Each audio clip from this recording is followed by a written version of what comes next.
మన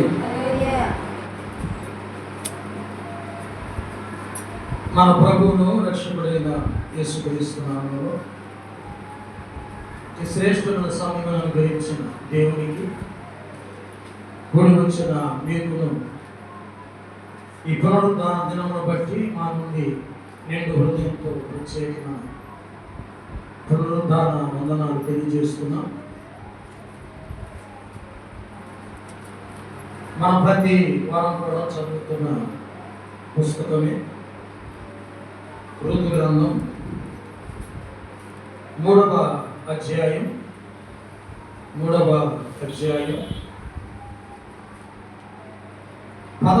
వచనం. కాబట్టి నా కుమారి భయపడకుము, నీకు చెప్పినదంతయు నీకు చేసేదను, నీవు యోగ్యురాలవని నా జనులందరూ ఎరుగు. దేవుడు తన పరిశుద్ధ లేఖనం ద్వారా మనతో మాట్లాడునుగా. ప్రేమ నమ్మకం కలిగిన మా తండ్రి, కృప కలిగిన దేవ, ప్రతి వారం కూడా సంఘం అంతటితో ఈ పుస్తకం మీద మేము ఆ వచనాలను ధ్యానం చేస్తుండగా ఏ వారమునకు ఆ వారం ఆ కూడికలో ఆ వచనానికి సంబంధించిన మరొక శుభప్రదమైనటువంటి వచనాలను మాకు అనుగ్రహిస్తూ నీ కృపనిచ్చి మమ్మల్ని బలపరుస్తున్నందులకై వందనాలు. ఏమిచ్చి మీ రుణమును తీర్చగలం? మా ఎడల నీవు కలిగి ఉన్న నీ ఉద్దేశములను నెరవేర్చువాడు. ఎలాంటి సందర్భంలోనైనా మమ్మలను బలపరచగలిగిన దేవుడు. రూతు తన జీవితంలో తన ఆత్మీయ జీవితాన్ని ఎన్ని మెట్లు ఎక్కి ఆశీర్వదించబడిందో మేము కూడా నీ రాజ్యమునకు వారసులుగా హక్కుదారులుగా కావాలి అంటే మేము ఎన్ని ఆత్మీయ మెట్లు ఎక్కవలసిన వారుగా ఉన్నామో ప్రతి విషయాన్ని మాకు పరిశీలనగా బోధిస్తున్నందులకై, మీ సేవకుని మీద మీ ఆత్మ ఉంచినందులకై, మాకు ప్రతి వారం కూడా కొత్త విషయాన్ని మాతో మాట్లాడుతున్నందులకై వందనాలు. మహిమ కలిగిన నీ హస్తాలకు అప్పగించుకుంటున్నా. ఈ సమయమును దీవెనకరంగా మార్చండి. యేసుక్రీస్తు వారి నామములో అడిగి పొంది ఉన్నాము తండ్రి, ఆమేన్. కాబట్టి నా కుమారి భయపడకము, నీవు చెప్పినదంతయు నీకు చేసేదను. సరే, ఏం చెప్పింది? పైవచనాల్లో చదివితే ఏం చెప్పలా. అక్కడికి వెళ్ళింది, నేను నీ దాసురాలను అని మాట్లాడింది.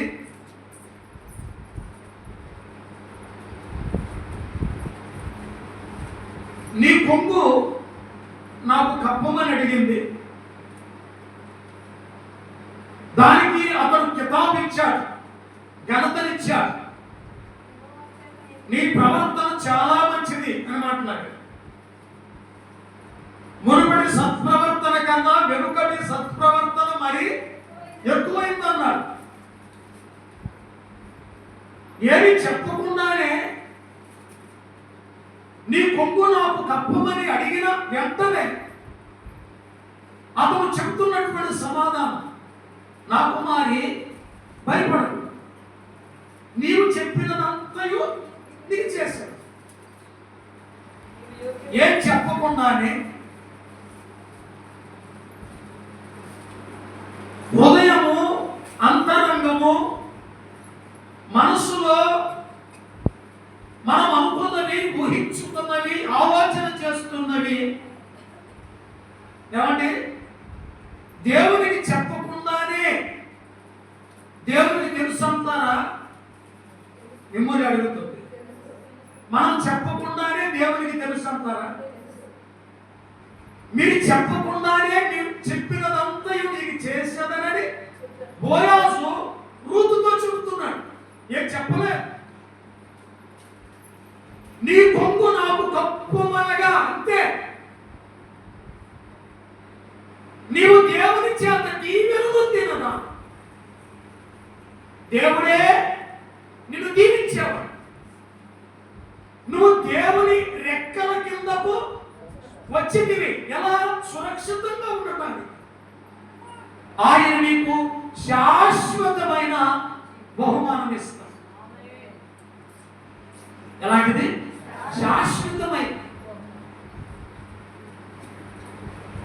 అది ఇచ్చాడా?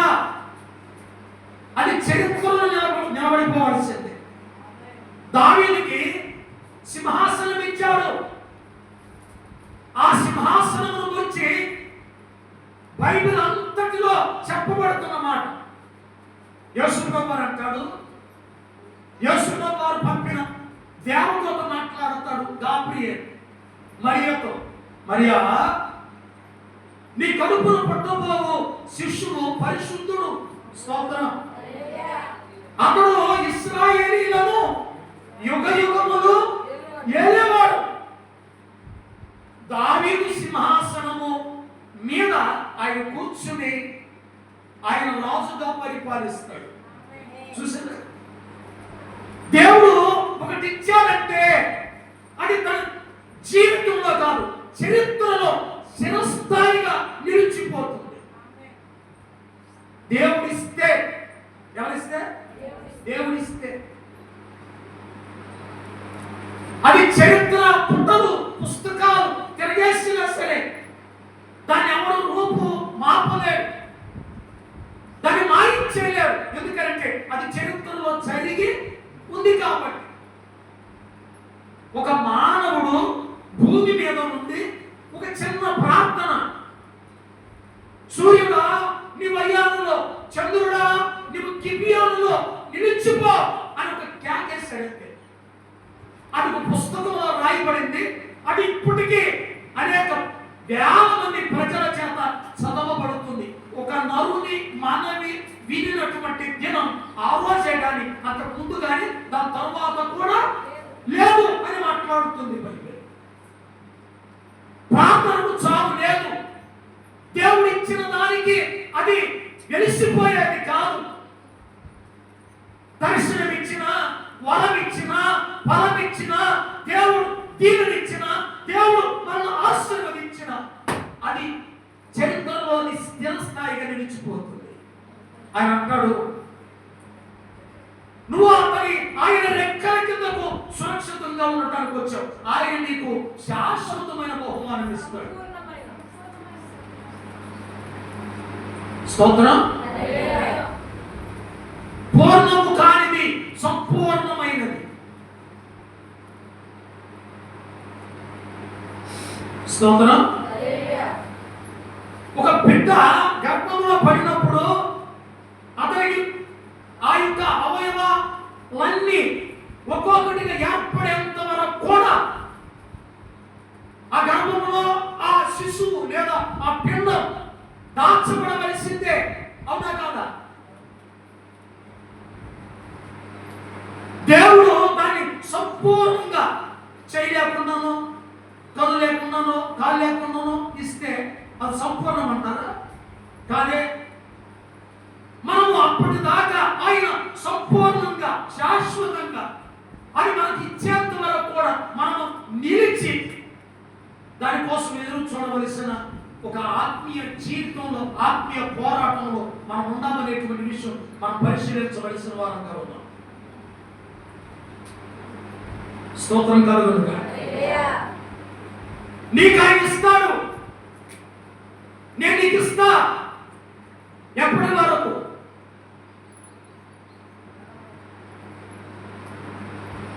నువ్వు ఎప్పటి వరకు నిలిచి ఉండాలి? ఆయన ఇచ్చేంత వరకు కూడా నిలిచి ఉండాలి. 366 సార్లు లీపు సంవత్సరంతో కూడా కలిపి 366 సార్లు బైబిల్లో భయపడకుము భయపడకుము భయపడకుము అని దేవుడు అన్ని సార్లు చెప్తే కూడా మనం ప్రతి విషయానికి కూడా, ప్రతి దానికి కూడా మనం భయపడుతూ ఉంటే దేవుని వాగ్దానం మన జీవితంలో అది అమలుపరచబడినట్ల, దుర్వినియోగపరచబడినట్ల. స్తోత్రం చెప్పండి. లూకా సువార్త 1వ అధ్యాయం 12-13 వచ్చిన. జకర్యా అతన్ని చూసి తొందరపడి భయపడిన వాడాయను. అప్పుడు ఆ దూత అతనితో, జకర్యా భయపడకుము, నీ ప్రార్థన వినబడినది. ఏంటమ్మా? నీ భార్య అయిన ఎలిజబెత్ నీకు కుమారుని కనును, అతనికి యోహాను అను పేరు. దేవునికి స్తోత్రం చెప్పండి. ఏమంటా ఉన్నాడు? దేవుని దూత ప్రార్థన చేస్తున్నాడు. దేని విషయం? నాకు బిడ్డలు లేరయ్యా, నాకు బిడ్డలు కావాలి. నువ్వు చేస్తున్న ప్రార్థనే కదా. నువ్వు ఎవరివి? దేవుని సేవకుడివి. దేవుని సేవకుడు అయ్యుండి, దేవుని వాక్యాలను నమ్మిన వాడు అయ్యుండి, దేవదూతలను చూసే ఒక ప్రత్యక్షత కలిగిన వ్యక్తి వై ఉండినప్పటికీ నువ్వు దేవదూతను చూసి నువ్వు భయపడుతున్నప్పుడు అతను నీతో ఒక వాగ్దానాన్ని చేస్తున్నాడు. జకర్యా భయపడకు, నువ్వు భయపడద్దు. నీ ప్రార్థన నువ్వేమైతే ఇంతకాలం నువ్వు యవనస్తునిగా నీ వివాహం అయిన దినము నుండి నువ్వు ఏ ప్రార్థన అయితే చేస్తున్నావో ఆ ప్రార్థన నాకు ఇప్పటిగా వింటూనే ఉన్నాడు. కావలసింది ఇవ్వటానికి. స్తోత్రం చెప్పండి. అబ్రహాముతో దేవుడు వాగ్దానం చేశాడా? 75 సంవత్సరాలకి దాదాపుగా 100 ఏళ్ల ఈడు కలిగిన వాడైనప్పుడు అప్పుడు ఇవ్వటమేంటి కుమారుణ్ణి? చెప్పండి. నేను గడిచిన వారం మీతో మాట్లాడుతూ దేవుడు కొన్ని సందర్భాలలో ఆల్మైటీ ప్రేయర్లో కూడా కొన్ని సందర్భాల్లో దేవుడు శ్రమ ద్వారా, మరణం ద్వారా అయినా, బలహీనత ద్వారా అయినా, దేని ద్వారా అయినా సరే దేవుడు కార్యం చేసి మహిమ తెచ్చుకోగలడు అని మీతో చెప్పాడు. స్తోత్రం. ఏమండి? అబ్రహాముతో వాగ్దానం చేసి దాన్ని 25 సంవత్సరాలు, దాదాపుగా 25 సంవత్సరాలు పరీక్షించి పరిశోధించి వారికి బిడ్డను గ్రహించినప్పుడు ఆ బిడ్డను మరలా తిరిగి అడిగినప్పుడు మరలా అతడు పొందినప్పుడు ఆ సంతోషం, ఆ ఆనందం దేవుని కార్యాలకు అప్పులు చెప్పలేని ఒక సంబరమాశ్చర్యములకు కారణమైన దేవుని కార్యాలు ఎంత గొప్పవో తెలిస్తే మనం కూడా అబ్రహాము విశ్వాసంలో, మన పితరుల విశ్వాసంలో నిలబడటానికి ఇష్టపడుతూ ఉంటాం. గట్టిగా చెప్పండిరా, మౌనంగా ఉండకుండా దేవునికి స్తోత్రం. హల్లెలూయా. దేన్నైతే యవన కాలంలో వివాహమైన దినం నుండి అతను చేస్తున్న ప్రార్థన ఆయన వింటూనే ఉన్నాడు. కానీ అది ఎప్పుడు ఇవ్వాలో అప్పుడు ఇచ్చిన వాడిగా, ఆయన అప్పుడు దేవదూతను పంపి దర్శించిన వాడిగా ఉన్నాడు. భయపడ్డాడు. నువ్వు భయపడకు, నీ ప్రార్థన వినపడింది. నీ భార్య అయిన ఎలిజబెత్ నీకు కుమారుని కంటుంది, అతనికి నువ్వు యోహాను అను పేరు. స్తోత్రం చెప్పండి. చాలకపోయేది కూడా దేవుడు తన దూతను పంపి మనకు తెలియపరుస్తున్నటువంటి విషయం. మనకి వేదంలో ఉండొచ్చు, ఇరుకులో ఉండొచ్చు, సమస్యలో ఉండొచ్చు, మంచంలోనే ఉండొచ్చు, ఏ బలహీనతలో ఉండొచ్చు. కానీ ఆ బలహీనత కానీ, ఆ రోగం కానీ, ఆ మనో వ్యాధన కానీ, అవి ఏవైనా సరే మన జీవితంలో ఈ రోజు ఉండొచ్చునేమో. కానీ ఒక రోజున వాటిని శాశ్వతంగా వేలతో ప్రకటించి సముద్రంలో పడవేసేటువంటి ఒక రోజు, మన సంబరమాచర్యాలకు కారకులుగా చేసేటువంటి ఒక రోజు మన ఎదుటే ఉందని మనం విశ్వసించవలసిన వారిగా ఉన్నాం. గట్టిగా హల్లెలూయా. ఇప్పుడు అట్లాగే ఉంటాయి ఈ పరిస్థితులన్నీ, అలాగే ఉంటాయి. బిడ్డలు చనిపోయినా, కుటుంబం అంతా సర్వనాశనం అయిపోయినా, యావదాస్తి కోల్పోయినా, తన శరీరంలో రోగం వచ్చి పడినా, భార్య నిందించినా, బాధ పెట్టినా సరే ఎక్కడ కూడా నేను అడుగు పెట్టిన నా అడుగు ప్రతి అడుగు కూడా నేతిలో పడిందని మాట్లాడిన యోగును మనం జ్ఞాపకం చేసుకుంటే, హల్లెలూయా. నా శరీరము చీకిపోయినను కుళ్ళిపోయినను నా కన్నులతో నా దేవుణ్ణి చూస్తాను అన్న ఒక నిరీక్షణతో కూడిన మాట మాట్లాడిన యోగును మనం జ్ఞాపకం చేసుకుంటే, స్తోత్రం. శరసాల్లో వేసిన, అన్నదమ్ములు అమ్మేసిన, తనకు వచ్చిన దర్శనాన్ని తన అన్నలకు తన తల్లిదండ్రులతో మాట్లాడిన యోసేపును మనం చూస్తే, తనకు 15 సంవత్సరములకు దేవుడు దర్శనమిస్తే దాని 30 సంవత్సరములకు దేవుడు నెరవేర్చి సింహాసనం మీద కూర్చోబెట్టి ఆయా ప్రాంతాల్లో ఐగుప్తులో అనేక మందికి దాన్యం ఇచ్చేవాడిగా నిలిపినప్పుడు దేవుని కార్యానికి యోసేపు ఎంత సంతోషపడి ఉండవచ్చు. ఇక్కడే ఉన్నారా? ఇక్కడే ఉంటే గట్టిగా చెప్తారు హల్లెలూయా, స్తోత్రం చెప్పండి.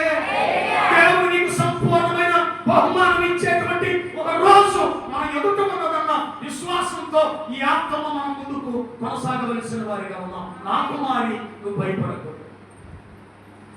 నా కుమారుడా నువ్వు భయపడకు. ఏమైనా సరే, ఎలాంటి పరిస్థితి అయినా సరే, ఈ పరిస్థితి ఎప్పుడు అలాగే ఉండదు. స్థితి గతులను మార్చగలిగిన దేవుణ్ణి మనం ఆరాధిస్తున్నాం. ఆమేన్, హల్లెలూయా. ఆయన ఆశ్చర్యకరుడు. ఆమేన్.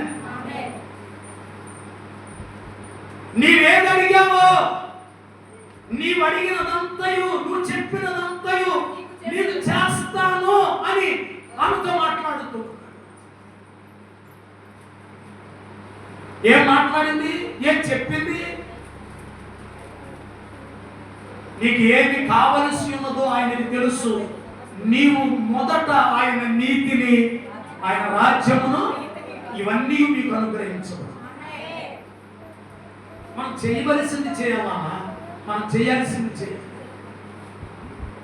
రూతు ఏమైతే తన అత్త చెప్పిందో, మీ సేవకుడు మీతో ఏదైతే చెబుతున్నాడో అది చేసి నువ్వు ఆయన ఎదుట నిలబడు.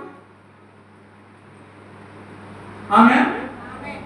నువ్వు చేసింది, ఆయన చెప్పింది నువ్వు చేసి ఆయన ఎదుట నిలబడు. ఆయన అడుగు, ఏమేమి కావాలో వాటిని అన్నిటిని సమృద్ధిగా ఇవ్వగలిగిన వాడు మన ఎదుటే ఉన్నప్పుడు మనం ఎందుకు దేనికి భయపడాలి? దేనికి భయపడాలి? అదే అధ్యాయం, లూకా సువార్త అదే అధ్యాయం 29:30 వచ్చిన ఆమె ఆ మాటకు బహుగా తొందరపడి, ఒకరొకరు చదవండి. ఇక్కడ ఒకరు చదువుతున్నారు, వీళ్ళు చదివిన తర్వాత మరొకరు ఈ శుభవచనం ఏమిటో అని నువ్వు ఆగరా. ఆమె ఆ మాటకు బహుగా తొందరపడి ఈ శుభవచనం ఏమిటో అని ఆలోచించుకొనుచుండగా దూత, మరియా భయపడకుము, దేవుని వలన ఏం పొందిందామే? నువ్వు దేవుని వలన కృప పొందావు. నువ్వు ప్రతిదానికి భయపడవలసిన పని లేదు. అది శుభవచనమే. నువ్వు ఆలోచిస్తున్నావు, దేవుడు నీతో మాట్లాడుతుంది శుభవచనమే, అయినా నువ్వు ఆలోచిస్తున్నావు, నువ్వు సందేహపడుతున్నావు. జరుగుద్దంటారా, జరగదంటారా?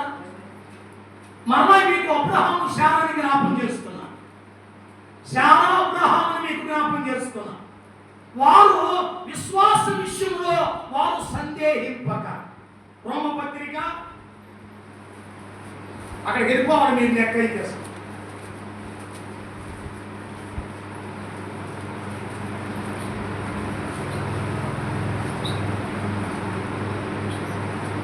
5వ అధ్యాయం 4వ అధ్యాయం. మరియు అతడు 19వ వచనం. మరియు అతడు విశ్వాసమందు బలహీనుడు కాక నూరేళ్ల వయసు గలవాడై ఉండే సర్వం అప్పటికి తన శరీరం మృతతుల్యమైనట్టును, శారీర గర్భమును మృతతుల్యమైనట్టును, ఆలోచన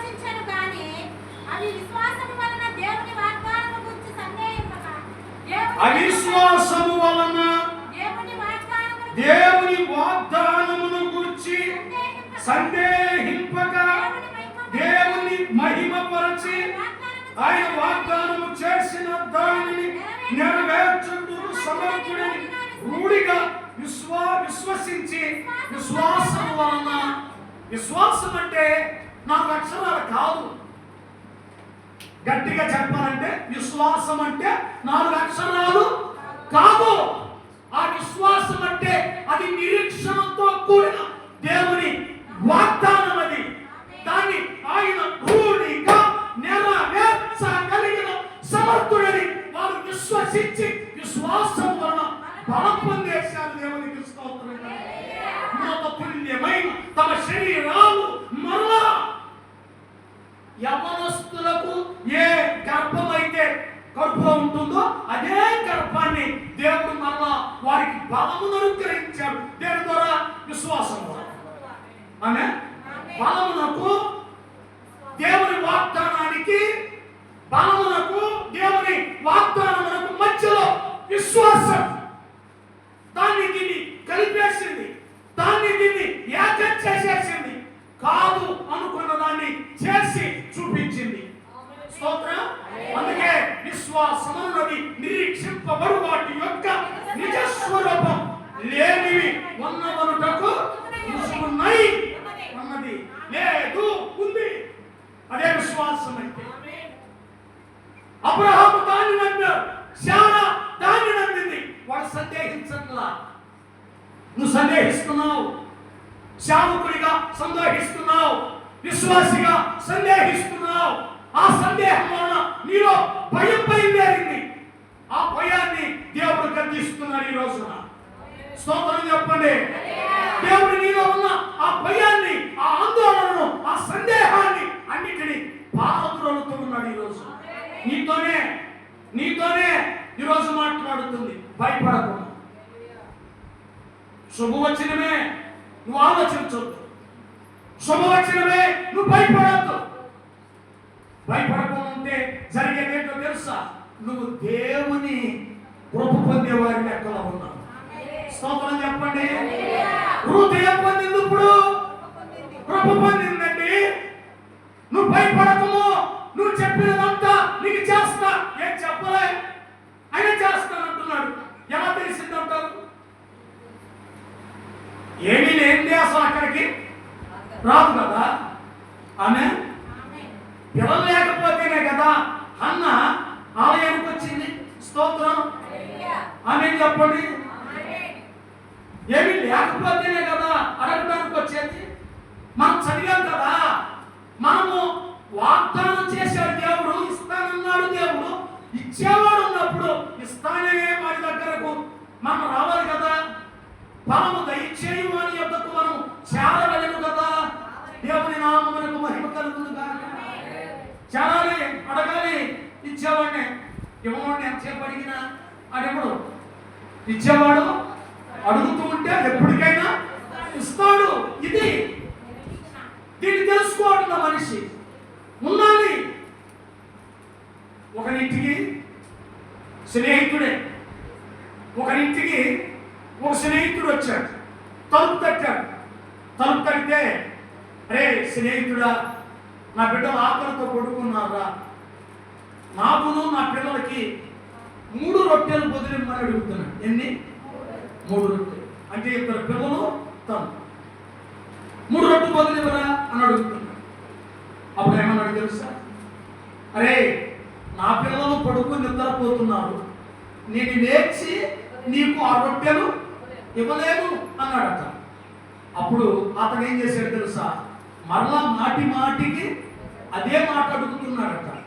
అప్పుడు ఆ స్నేహితుడై నందున అన్నాడు. అక్కడ మీకు స్పష్టంగా చదవగలిగితే, అతడు స్నేహితుడునై నందున అతడు లేచి 3 రెట్లు ఇచ్చాడు. స్తోత్రం. మనము ఇవ్వగలిగిన వాడు ఎన్ని విధాలుగా తప్పించుకోవాలని చూసినా అడిగితే ఇస్తాడు. ఒక కానాను స్త్రీ ఆయన వెంటబడి, నా కుమార్తె సావ సిద్ధమైపోయిందయ్యా, అయ్యా చచ్చిపోయిందయ్యా, లేదా చావ సిద్ధమైందయ్యా, ఒకసారి కనికరించమని అడుగుతుంటే నేను నీ కోసం రాలేదు ఏమా, నేను నీ కోసం రాలేదు, నేను ఎవరి కోసం వచ్చాను, నువ్వు వెళ్ళిపో అంటుంటే మళ్ళా ముందుకొచ్చి నిలబడి ప్రాధేయపడుతుంటే కుక్క పో అంటే కూడా ఆ మాటకి ఏముందో తెలుసా? నేను కుక్కనే, నా పిల్లలు కూడా కుక్క పిల్లలే. ఆ రొట్టె ముక్కలు ఒక పిల్లలు తింటే కదయ్యా, నాకు కూడా ఇవ్వమని అడిగితే నీ విశ్వాసము గొప్పది. ఆ అడిగిన మాటకి ఆయన ఎంత కనికరాన్ని, ఎంత ప్రేమను చూపించాడో. నీకు జరుగుతుంది పో, నీ కోరిక చొప్పున నీకు జరుగును గాక అని మాట్లాడితే ఆ కోరిక చొప్పున ఆమె వెళ్ళి ఆయన ఏ గంటకైతే ఆమెతో మాట్లాడాడో అదే గంటకు తన కుమార్తె బాగుపడినట్లుగా అని చూస్తే ఆ యొక్క ఆశీర్వాదానికి అని అడుగుతున్నానే. మన పొరపాట్లు ఏమైనా ఉన్నాయేమో, మనము ఏ స్థితిలో ఉన్నామో, ఎంతగా తగ్గించుకోవాలో, ఎంతగా ప్రాధేయపడాలో, మనం ఎవరి దగ్గరికి వచ్చామో ఆయన మనకలాగా మనవలే. ఆయన మానవుడు, ఆయన నరుడు కాదు కదా. స్తోత్రం. మీకు నీవెవరని అడిగినప్పుడు యాకోబు యేసేవుని చెప్పాడు చూసారా? నీవెవరని అడిగితే నేను యేసేవుని అన్నాడు. యాకోబు అయి ఉండి దేవుని దగ్గరికి రాగానే నీ పేరేంటంటే యాకోబే అన్నాడు చూసారా? దేవుని దగ్గరకు వచ్చేసరికి మనం ఎప్పుడు ఎదుటైనా సరే ఏదైనా మాట్లాడవచ్చేమో, కానీ మనం దేవుని దగ్గరకు వచ్చేసరికి మనం ఎవరమో, మన స్వభావం ఏంటో ఉదయం సందకాడ మన నాటు భాషలో మాట్లాడుకోవాలంటే సందకాడ కాడు పట్టుకుంటే తెల్లవారేదాకా నీ పేరేంటని అడుగుతున్నాడంటే ఒక్క ప్రార్థనకు ఆశీర్వదించమన్నాడు. కానీ నేను నిన్ను ఆశీర్వదిస్తానేరా బాబు, నీ పేరేంటని అడుగుతుంటే నీ పేరు చెప్పలేని ఒక అవిధేయ స్థితిలో తెల్లవారేదాకా, కాలు జారగొట్టేదాకా, తొడబుట్టిని ఊడగొట్టేదాకా, నువ్వు దేకేదాకా, నువ్వు కుట్టేదాకా, ఎందుకండి ఇదంతా? ఎందుకని అడుగుతున్నాడు? ఎందుకు? దేవుని దగ్గర మన పప్పులు ఎట్లా పొడవని మనకు తెలుస తెలియదు మనకి. స్తోత్రం. మరి ఎందుకని ముసుగేసుకుంటున్నా? ఎందుకని నీ ముఖాన్ని ఎరీదిగా దేవునికి చూపించలేకపోతున్నా? నీవెవరిని అని అడగగానే నేను నీ దాసురాలనైన రూతుని అని ఖచ్చితంగా చెప్పేసింది. యాకోబు చెప్పలేకపోతున్నాడు ఏంటి? ఎక్కడ జరిగింది? నీ జ్ఞానము చేత నీ గొర్రెలను, నీ మేకలను, నీ గాడిదలను అన్నిటిని వృద్ధి చేసుకున్నావు, నీ పిల్లలను వృద్ధి చేసుకున్నావు, నీ సంతానం విస్తారమైంది, నీ ఆస్తి ఎక్కువైంది, కానీ దేవుని ఆశీర్వాదము నీ మీద లేదు కదా యాకోబు. ఇంతకాలం నీ అన్న పేరునే, నీ అన్న దీవెనలనే ఏదో ఎవరో ఇస్తే వాటినే అనుభవిస్తున్నావు. కానీ దీన్ని పూర్తిగా చెప్పాలంటే నీ తల్లిదండ్రుల పాపాన్ని, నీ తల్లిదండ్రుల శాపాన్ని, ఇంకా చెప్పాలంటే వారి ఆస్తి అంతస్తులనే, వారి పేరులనే నువ్వు అనుభవిస్తున్నావు. కానీ నువ్వు దేవుని యొక్క ఆస్తికి వారసులు అనేది, దేవుని వాగ్దానములు నీవనేది నువ్వు ఎరుగక గుడ్డివానిగా ఇంకా దేవుళ్ళలోనికి రాలేక, నువ్వు దేవుళ్ళలో నిలవలేక పారిపోతున్నావు. నీ పేరు ఒప్పుకునే వ్యక్తిగా నువ్వు లేదు. ఇక్కడ ఉన్నారా? స్తోత్రం చెప్పండి. హల్లెలూయా, హల్లెలూయా, స్తోత్రం. నిద్రపోయేవాడు ఇంటి దగ్గర పడుకున్నట్టు బాగుండేది. ఇక్కడ నాకెందుకు ఏమా? ఇక్కడ నాకెందుకు? కొద్దిగా పౌరుషం తెచ్చుకోండి. ఇంకా గట్టిగా చెప్పాలంటే సిగ్గుపడండి. దేవుని సన్నిధిని, దేవునికి స్తోత్రం కలుగుతుంది. ఆమేన్. హల్లెలూయా. ఘనమైనవి నీ కార్యములు నా యెడల స్థిరమైనవి.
హల్లెలూయా.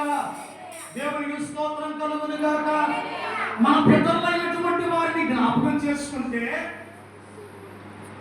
20 సంవత్సరాలు దేవుణ్ణి మర్చిపోయి దేవునితోని మాటిచ్చి తన భార్యలతో తన పిల్లలతో సంతోషంగా ఆనందంగా తన అన్న ఆస్తినే అనుభవిస్తున్న యాకోబు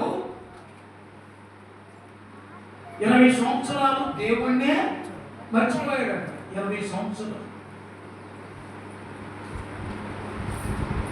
నువ్వు ఎన్ని రోజులు అవుతుందో దేవుని మర్చిపోయి దేవుణ్ణి విడిచి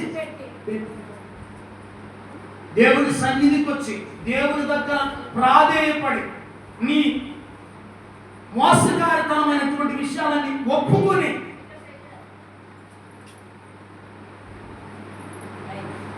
బైబిల్ ఏమన్నా తెలుసా? మునుపటి సత్ప్రవర్తన విషయంలో మీరు దురాశలను అనుసరించి నడుచుకున్నారు. మీరు ప్రాచీన స్వభావం కలిగిన వారు. మీరు ఇప్పుడైతే నూతన స్వభావమును ధరించుకున్న వారై మీ చిత్తవృత్తి మారింది. మీ యొక్క మనుగడలో మీ జీవితంలో మీ యొక్క పారంపర్యాచారం మారింది. మీ తల్లిదండ్రుల యొక్క ఆ పాప శాపాలు విరిచి వేయబడ్డాయి ఆయన కలువరి శిలువలో, ఆయన రక్తములో. స్తోత్రం. అన్నిటిని వదులుకున్న తర్వాత మరలా నువ్వు వెనకకు మరలా ఎందుకని మరలా ప్రాచీన స్వభావం నువ్వెందుకని తలుచుకుంటున్నావు? ఎందుకని మరలా దానిలో నిలబడడానికి ఇష్టపడుతున్నావు? ఒక్కసారి ఆ పొలంలోకి వచ్చింది అంటే ఇక వెనుతిరిగి చూసిందే లేదంటే. ఆమేన్. యవనస్తుల్ని వెంబడించాలా? కొద్దివారిని పెద్దవారిని గొప్పవారిని కూడా వెంబడించాలా? తన ప్రవర్తన విషయంలో చాలా తగు జాగ్రత్తలు తీసుకుంది. ఈ అమ్మలో కాదు, భర్త లేని విధవరాలు. ఏమైనా అనొచ్చు, భర్త లేడు కదా చేయొచ్చు అని మాట్లాడతారు పెద్దలు. భర్త లేడు కదా చేయొచ్చు. ఏమరా చేయొచ్చు అని ఎవరు చెబుతున్నావు? ఎవరికి చెబుతున్నావు? నువ్వు ఎవరికి అవకాశం ఇస్తున్నావు? అన్నాన్ని చూపించలేవా? వృద్ధులు చూపించలేవా? బైబిల్లో దేవుని కొరకు బ్రతికిన విధవరాంపలు నువ్వు చూపించలేవా? స్తోత్రం చెప్పండి. మీకు ఒకసారి చెప్పారు విధవరాంపుల మీద వాక్యాన్ని చెప్పి మీతో ఉన్నారు. దేవుని కోసం నిలబడి పోరాడి తమ యొక్క కామ క్రోధ లోభ మోహ మహమాత్సర్యములను అణుచుకుని దేవుని కొరకు సేవ చేసిన భక్తులు ఇక్కడ ఉన్నారు. కాబట్టి వారు పొందారు, అనుభవించారు, విశ్వాసంలో పొందారు, వాటిని నిజ జీవితంలో అనుభవించారు. దేవునికి మహిమ కలుగునుగా. ఎంత గొప్పవారు కాకపోతే భర్త లేడు చేయొచ్చా? ఎవరు నువ్వు మాట్లాడేది? నువ్వెవరిని క్రైస్తవుడువా? నువ్వు లోక సంబంధమైన వ్యక్తివా? ఎవరు నువ్వు? పెళ్లి కాకపోతే చేయొచ్చా? పెళ్లి అయితే చేయొచ్చా? ఇక్కడ కనబడుతున్న ఈ యవనస్తుల్ని వెంబడించాలా? కొద్ది వారిని గొప్ప వారిని కూడా వెంబడించాలా? చాలా జాగ్రత్తగా ఉంది ప్రవర్తన విషయంలో. హల్లెలూయా. అమ్మా వినండమ్మా, నీకు చెప్పేది ఏమన్నా కానీ పెద్ద పెద్ద వాక్యాలు ఏమన్నా పెద్ద పెద్ద సేవకులు దగ్గర. స్తోత్రం. ఆమేన్. మీకు ఇంకా గట్టిగా చెప్పాలంటే ఇలాంటి వాక్యాలు ఎవరు చెప్పేవాడు ఈ రోజుల్లో లేడంతే. 100కి 10 మంది అంతే. అందరూ దులుపుకొని ఏవేవో చెప్పి ఏవేవో బోధించి అవకడకపోయేవాడే. ఒక భారంతో ఒక మహిమకు సిద్ధపరచాలనే లేదు. చాలా మందిలో కొరత అయిపోయిందంటే ఆస్తి మీద, అంతస్తు మీద, ధనమోహం, వీటన్నిటి మీద వారికి ఆశ కలిగి అలా నడుచుకుంటున్నారు. రెండు చేతులు తీసుకోమని చెప్పండి. హల్లెలూయా. కృపా కృపా సజీవులతో నన్ను నిలిపినది కృపా కృపా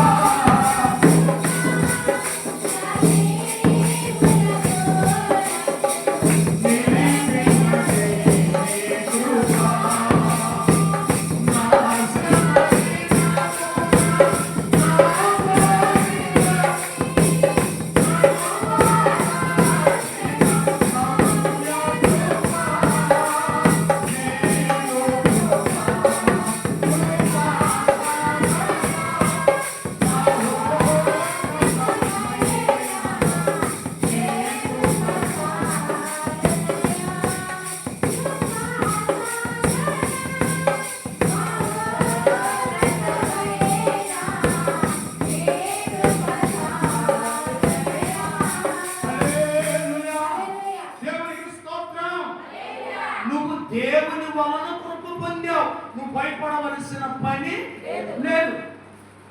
నువ్వెవరివి? దేవుని దాసురాలు. చేస్తాడు, నువ్వు చెప్పిందంతా చేస్తాడు. ఉండాలా అప్పటిదాకా. అది 25 సంవత్సరాల, సంవత్సరమా, వెంటనేనా, అసలు చేయడా, చేస్తాడా? దానికోసం మనం నిరీక్షణతో చెప్పిన వాడు దాన్ని నెరవేర్చడానికి సమర్థుడైనప్పుడు దాన్ని ఎప్పటికైనా చేస్తాడనే విశ్వాసంతోనే ఉందా. అంతే. హల్లెలూయా.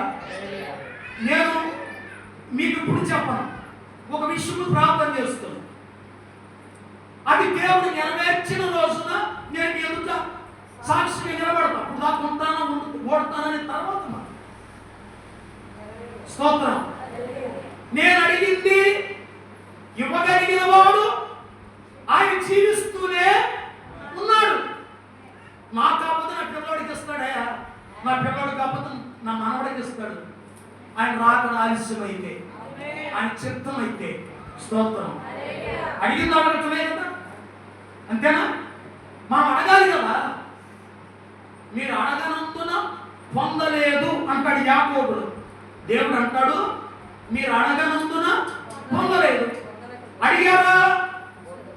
భోగించిన నిమిత్తమై అడుగుదురు, అందుకని మేము అవి దొరుకుతుందా లేదు, అవి దొరుకుతాయని ఆశపడటం అనవసరం అని మాట్లాడుతున్నాడు. లోక స్నేహము దేవునితో వైరమని మీరు తెలుగురా. నేను ఎవరితో సహవాసం చేసింది? లోకంతోనా? లోకముల వ్యక్తులతోనా?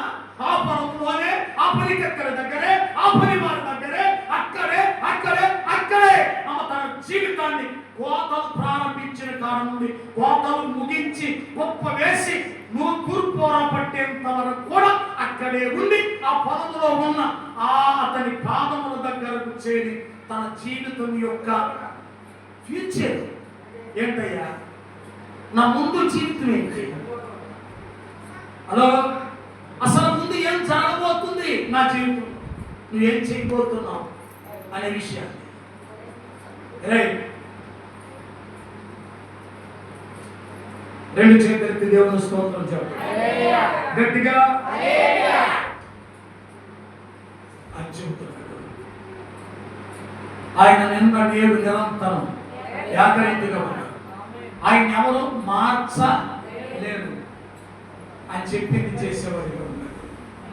దావీదు విషయంలో, యోసేపు విషయంలో, దానియేలు విషయంలో, చెర నుండి విడిపించిన వారి విషయంలో 400 సంవత్సరములు వారు చెరలో బానిసత్వంలోకి వెళ్తారని చెప్పి వారిని విడిపించే విధానం కూడా చెప్పి చేసి చూపించి వారిని కనాను దేశంలో ప్రవేశపెట్టి స్వాస్థ్యాలను పంచిన తర్వాత వారికి అర్థమైంది, అంటే దేవుడు తన వాగ్దానమును మన పితరులతో చేసిన దాన్ని నెరవేర్చగలిగిన సమర్థుడు అని వారికి అర్థమైంది. అంతే. అంతే. మన తరం కాకపోతే మన పిల్లల తరంలో ఆశీర్వాదాన్ని మనం చూస్తాం. ఇర్మియా తన తరంలో మారని ఒక దుర్మార్గులైన వ్యక్తుల మధ్య ఉన్నప్పటికీ తను తదుపరి తరం మారినట్టుగా మనం చూస్తున్నాం. ఏమండి, మన కుటుంబాల్లోనే మానవారు ఉండొచ్చు, అయినా వీడు మారని వారి గురించి ప్రార్థన చేయటం మానవుడు. ఆమె మారడు కదా అని ప్రార్థన చేయుట మానవుడు.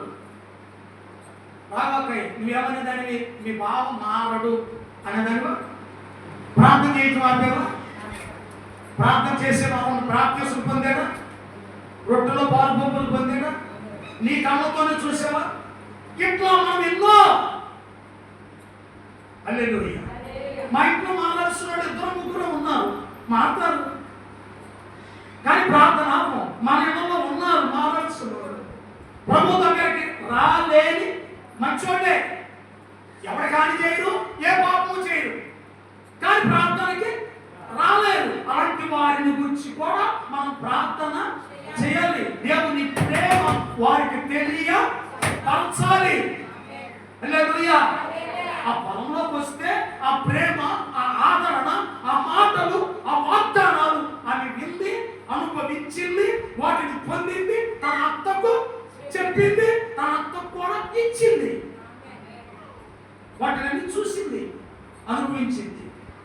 మనం కూడా అనుభవించాలి కదా, మనం కూడా చూడాలి కదా దేవుని కార్యాలు, దేవుని పనులు, దేవుని క్రియలు. హల్లెలూయా.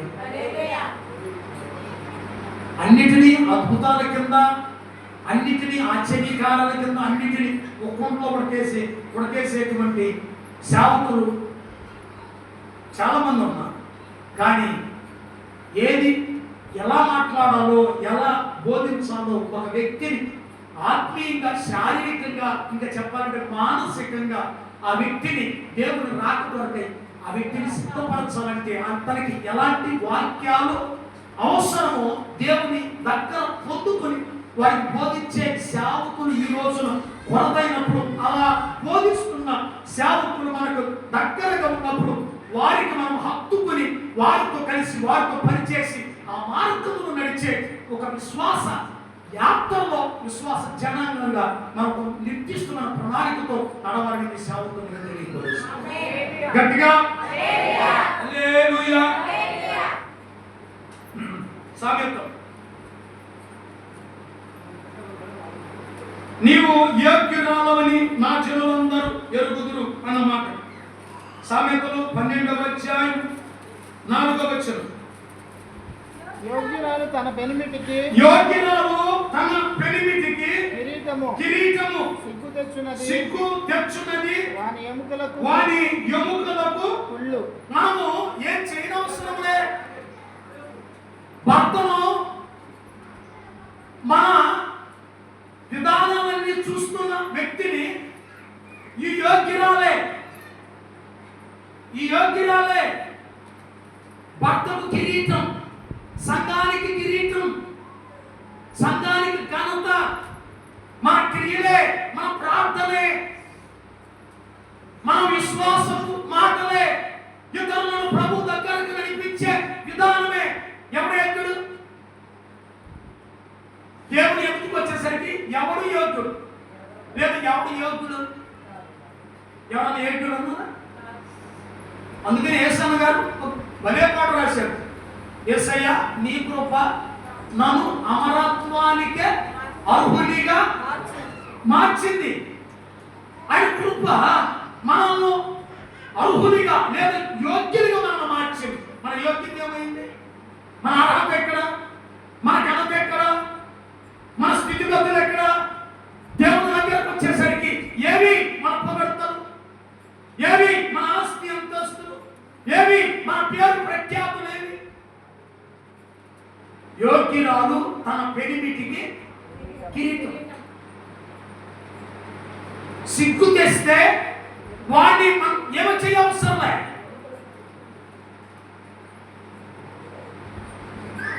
దేవుని స్తోత్రం. రూతు భర్త బ్రతికి ఉండకపోవచ్చు కానీ ఆమె తన భర్త తలకు ఆమె కిరీటంగా మార్చబడింది. ఆమె ఎవరో తెలుసా? మోయాబీరాలురా. మోయాబీల గురించి మీకు ఒకసారి చెప్పానమ్మా. ఆడ పరుసలు ఎవరన్నా, తండ్రి ఎవరో కొడుకు ఎవరో తెలియదు వారికి. అలాంటి జాతిలో నుండి వచ్చిందిరా, ముళ్ళ పదంలో నుండి వచ్చిందిరా, బలు రక్కస పదంలో నుండి వచ్చింది. మళ్ళీ పద్మం మురుగుంటలో పుట్టిందిరా, తామర పువ్వు. ఎక్కడ ఈమె జీవితం ఏంటి, ఈమె పితరుల జీవితం ఏంటి మనం యూదులు చెప్పుకోవాలనుకో, అబ్రహాం విషయం చెప్పారనుకో, విశ్వాసులకు అబ్బా ఆమె ఏం చెప్తారు? మీ తండ్రి ఎవరా? అబ్రహాం. అబ్బా విశ్వాసులకి అని చెప్తారు. మోయాబీరాలు ఎవరన్నా తండ్రితోనే పాపము చేసి సంతానముల కన్నా అక్రమ సంతానం కోట పతిత అని ప్రజలతో పిలువబడే ఈ భయంకరమైన వ్యక్తి తన భర్తకు కిరీటంగా, స్తోత్రం, రాహాబు వేశ్య,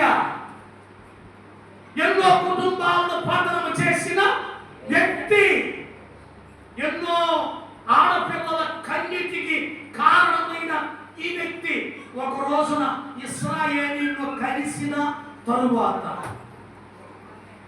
ఈ జీవితం ఎక్కడ ఏ విధంగా కూడా ఆమెని యాకోబు ఏమంటాడు తెలుసా? నీతిమంతురాలు. ఏం మాటలు, ఆమె నీతిమంతురాలు. యేసు అయితే నీతిమంతురాలు. యేసు ప్రభు అంటాడు ఒకసారి, యోహాను బోధిస్తున్నప్పుడు అతను బోధినారా? విన్నాం. మరి బాప్తిసం పొందారా? పొందరా?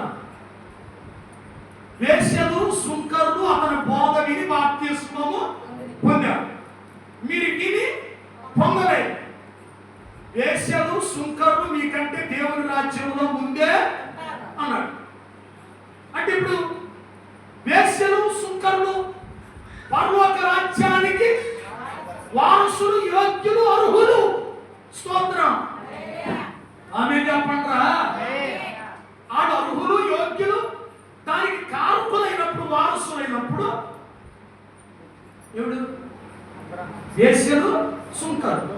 ఇక్కడ వేశ్య అయిన రాహాబు ఇశ్రాయేలీయుల్లో లిఖించబడి వారి మధ్య నివాసం చేస్తూ వారు అనేకమైపోయి ఇలాంటి కుటుంబములో నుండి లోకరక్షకుడైన యేసుక్రీస్తుని లోకానికి అందించడంలో వేశ్య అని అక్కడ పిలవబడటానికి అవకాశాలు లేవు. రాహాబు నందు, సల్మాను నందు రాహాబు, బోయాజు రూతు నందు అనగా విధవరాలి యందు అన్వయాలకైతే దావీదు సంతానములో నుండి ప్రభువైన యేసుక్రీస్తు పరిశుద్ధమైన సంతానం. ఆడవారి నింద, వేశ్యాతనము, అంత అవమానాన్ని అన్నిటిని తుడిచివేసి ఒక భాగ్యవంతమైన స్థితిలో నిలిపిన దేవుడు, నువ్వు యోగ్యురాలని నా చెవులు అందరూ తెలుసుకుంటారు. ఆమేన్.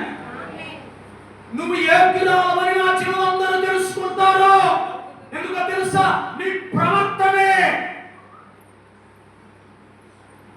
ఆమేన్. నువ్వు యోగ్యురాలని, యోగ్యురాలు. నువ్వు చెప్పిందంతా చేస్తానంటే నీకేం కావాలో నీదంతా నాదే. నీకేమి కొరతైనా సరే అన్నిటిని సంపూర్ణంగా నేను చేస్తా అని చెప్పడం. ఆమేన్.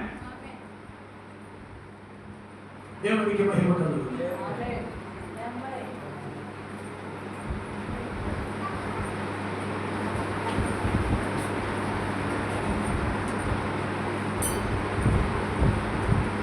గట్టిగా రెండు చేతులు ఎత్తి దేవుని స్తోత్రం.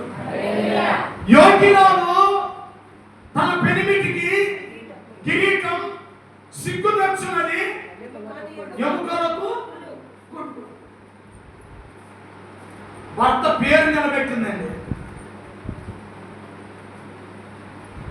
ఎలిమెలెక కొడుకుల పేరేంటి? మహలోను, గిదియోను. పెద్ద కోడలు పేరు నిలబెట్టేసిందంటే దేవుని వస్తుంది. పెద్ద కోడళ్ళారా, ఇంటికి పెద్ద కోడళ్ళారా పేరు నిలబెట్టాలి. ఎట్లా? ఇలా నువ్వు నీ ఇంట్లో నువ్వు ఏ త్రోవను నడిస్తే నీ తదుపరి నీ అక్క చెల్లెలు కూడా అదే త్రోవలు నడుస్తారు. జాగ్రత్త. ఇక్కడ ఆమె తన భర్తకు కిరీటంగా, విశ్వాసులారా సంఘానికి మీరు కిరీటం లాగా బ్రతకాల. ఎట్లా? కిరీటం అంటే ఘనత. సంఘంలో వారి లేదే ఏమి జరగదు అన్నట్లుగా ఉండాలి. మొన్న ఒక అతను కలుసుకున్నా, తెనాలి పెద్దల భోజనానికి వెళ్తా ప్రార్థన చేయాలి రమ్మంటే పెట్టాం. మా చుట్టాం వెళుతుంటే మేము వెనక ఆటో వస్తున్నాం, మీరు ముందు ఆటోలో వెళ్తున్నారు కదా, కొంత ఆగండి అంటే ఆటో అక్కడ ఆటో. నేను హోటల్లో టీ తాగడానికి వెళ్ళేసరికి బెల్లం టీ అనేసరికి టీ మామూలుగా తాగలే, బెల్లం టీ అనేసరికి ఆశకెళ్ళి దాంట్లో బెల్లమే తాగాను. అక్కడ కూర్చోండి. ఒక వ్యక్తి యేసయ్య గురించి మాట్లాడుతున్నాడు ఫోన్ విన్నా. అతని విషయం అంతా చెప్పుకొస్తున్నాడు. అతని పేరు కమల. నా ఫోన్లో కూడా నేను స్తోత్రం. నేను సాయంత్రం అతను ఫోన్ చేసి విజ్ఞాపన ప్రార్థనలు సిద్ధపడుతున్నారా? అవునండి, 8 గంటల నుండి 10 గంటల వరకు అన్న. సరే మంచిది, మేము కూడా ప్రార్థన చేస్తాం అన్నాను. మరి 11 అవ్వచ్చు, 12 అవ్వచ్చు. అతను లేనిదే ఆ సంఘంలో ఏ పని జరగదు. అతను ఏంటో తెలుసా? ఎవరింటి దగ్గర ఆరాధన జరగాలనుకోండి, స్తోత్రం, ఈ మనుషులందరినీ గ్యాదర్ చేయండి. ఎవరు రాలేదో వాడి ఇంటికి వెళ్ళి పలానా ఇంటి దగ్గర ప్రార్థన, నేను మిమ్మల్ని తీసుకెళ్తాను, నన్ను కలుసుకోండి, ఇదిగో ఆటో ఉంది, అదిగో వ్యాన్ ఉంది, మనం ఆ ఇంటికి వెళ్తాం, ప్రార్థన పెడతాం, వాడిని బలపరుద్దాం, వాడిని ప్రభు సన్నిధికి తెద్దాం అని ఇట్లా మాట్లాడతాడు. ఆ వ్యక్తిని వాడిని ఎవరైనా సరే వచ్చి కలుసుకోవాలి. అతను లేదే ఏమి జరగదన్నట్టుగా. ఇక ఇవాళ ఇంటికాడ ఎవరికైనా ప్రార్థన ఎవరి దగ్గరికి వెళ్ళవసరం, పాస్టర్ దగ్గరికి కూడా వెళ్ళవసరం, ఆ సంఘ పెద్ద దగ్గరికి వెళ్తే సార్ మొత్తం సమకూర్చేస్తాడు. పాస్టర్ గారు వచ్చి ప్రార్థన చేసి ప్రారంభించడం. అది నాకు అది ఇప్పుడు వచ్చుద్దు, నేను కూడా ఇక్కడే ఉన్నారా? సంఘ పెద్దలేగా మీరు. మమ్మల్ని సంఘ పెద్దలుగా ఎవరు?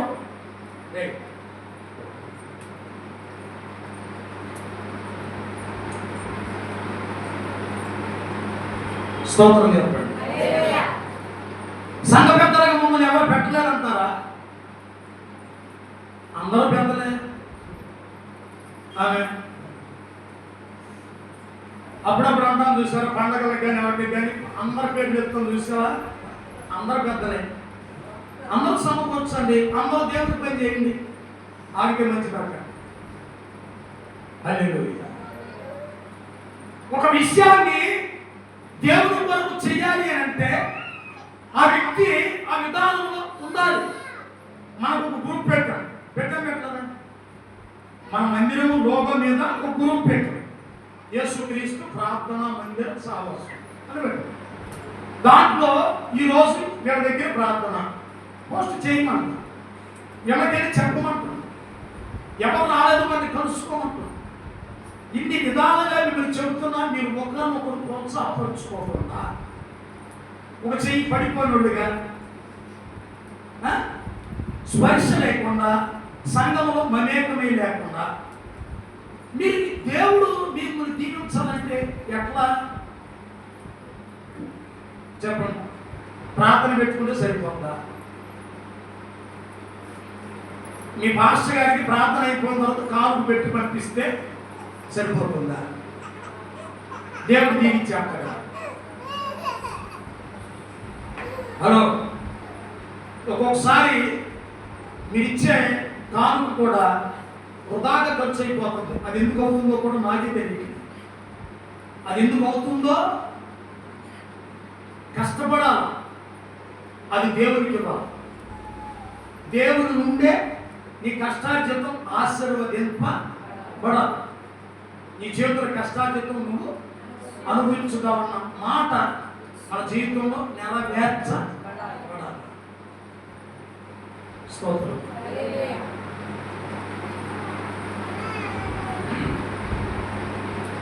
ఒక కేసులు ఉండాడు వ్యాపారంగా కష్టపడిన డబ్బుగా మరి ఎట్లా వచ్చింది కేసులు.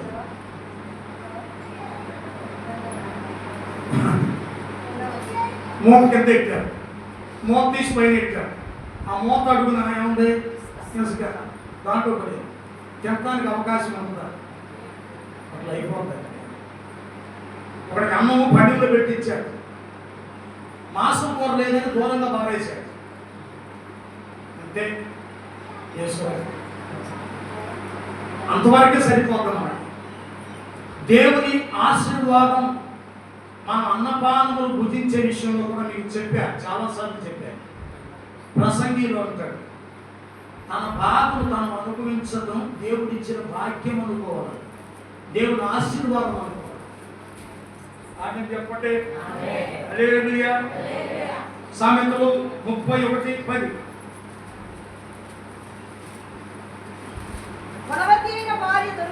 గుణవతి అయిన భార్య దొరుకుట అరుదు, అట్టిది ముత్యముల కంటే అమూల్యమైనది.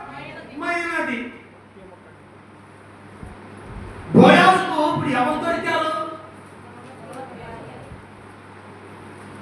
యోగ్యురాలు. నీవు యోగ్యురాలవని నా జనులందరూ తెలుసుకుంటారంతే, ఎరుగుదురు. అట్లా చేయాలంటే ఏం చేయాలా? ఈమెను ఏ స్థానంలో నిలపాలా? ఏ స్థానంలో నిలపాలా? ఈమె గుణ లక్షణాలను ఎవరికి చూపించాలా? ఈమె ప్రవర్తన ఎవరు చూడాలా? వీళ్ళందరూ తెలుసుకోవాలంటే నిన్ను ఒక స్థానంలో నేను నిలబెట్టాలి. ఆ చెప్పినదంతా నీకు చేసేంత వరకు నేను నిద్ర. యాకోబు అంటాడు, నేను నీతో వాగ్దానం చేశాను, దాన్ని నెరవేర్చే వరకు కూడా నిన్ను విడువను. దేవుడు ఇచ్చిపెట్టినట్టండి. దేవుడు చెప్పిన మాట మన దగ్గర నెరవేర్చేంత వరకు. బోయాజు ఈ మాట అన్న తర్వాత రూతు తన ఇంటికి వెళ్ళి తన అత్తకు చెప్తే నయోమి ఏమో తెలుసా? అతడు ఈ కార్యం చేసేంత వరకు కూడా నిద్ర కూడా పోడు, అతడు త్వరగా చేస్తాడు అని మాట. మరుసటి వారం తదుపరి వృక్షం ధ్యానం చేద్దాం. అలాంటి కృప దేవుడు మనకు అనుగ్రహించుగాక. హల్లెలూయా.